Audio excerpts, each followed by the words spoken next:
اے اللہ ہمیں 5 وقت کا نمازی اور پرہیزگار بنا دے۔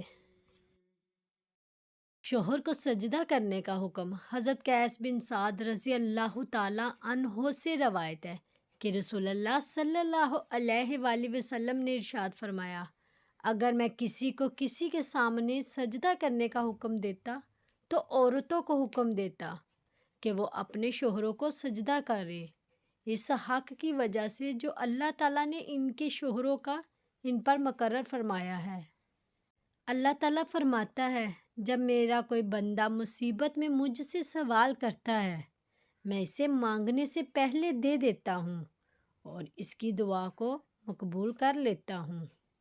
نبی کریم صلی اللہ علیہ وآلہ وسلم نے فرمایا، اگر اللہ کے ہاں دنیا ایک مچھر کے پر کے برابر بھی حیثیت رکھتی تو اللہ تعالیٰ کسی کافر کو پانی کا ایک گھونٹ بھی نہ پلاتا۔ حضرت ابو ہریرہ رضی اللہ تعالیٰ عنہ سے روایت ہے کہ انہوں نے رسول اللہ صلی اللہ علیہ وآلہ وسلم کو یہ کہتے ہوئے سنا، وہ شخص غرق ہوا، وہ شخص غرق ہوا۔ پوچھا گیا کون شخص؟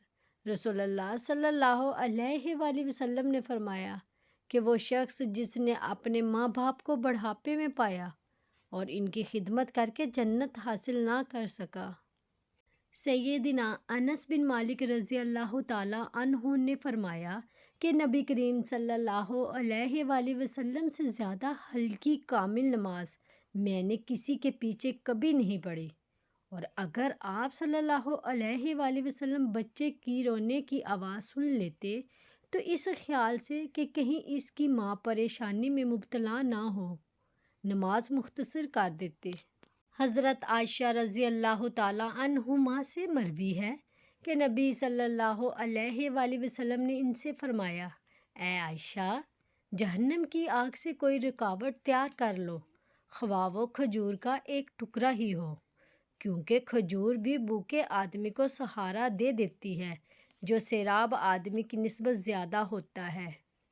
سیدنا جابر رضی اللہ تعالیٰ عنہما بیان کرتے ہیں کہ رسول اللہ صلی اللہ علیہ وآلہ وسلم نے منع فرمایا، قبر پر کوئی عمارت بنائی جائے یا قبر پر اضافہ کیا جائے یا قبر کو پختہ بنایا جائے۔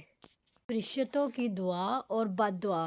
حضرت رسول خدا صلی اللہ علیہ وآلہ وسلم نے فرمایا، خدا کی طرف سے 2 فرشتے مقرر ہیں، ایک یہ دعا کرتا ہے کہ خداوندہ والدین سے نیکی کرنے والوں کو ہر شر و آفت سے محفوظ فرما، اور دوسرا فرشتہ یہ دعا کرتا ہے، یا اللہ والدین کی نافرمانی کرنے والوں کو اپنے قہر و غضب سے ہلاک فرما۔ پلیز لائک اور سبسکرائب ضرور کیجیے گا۔ جزاک اللہ۔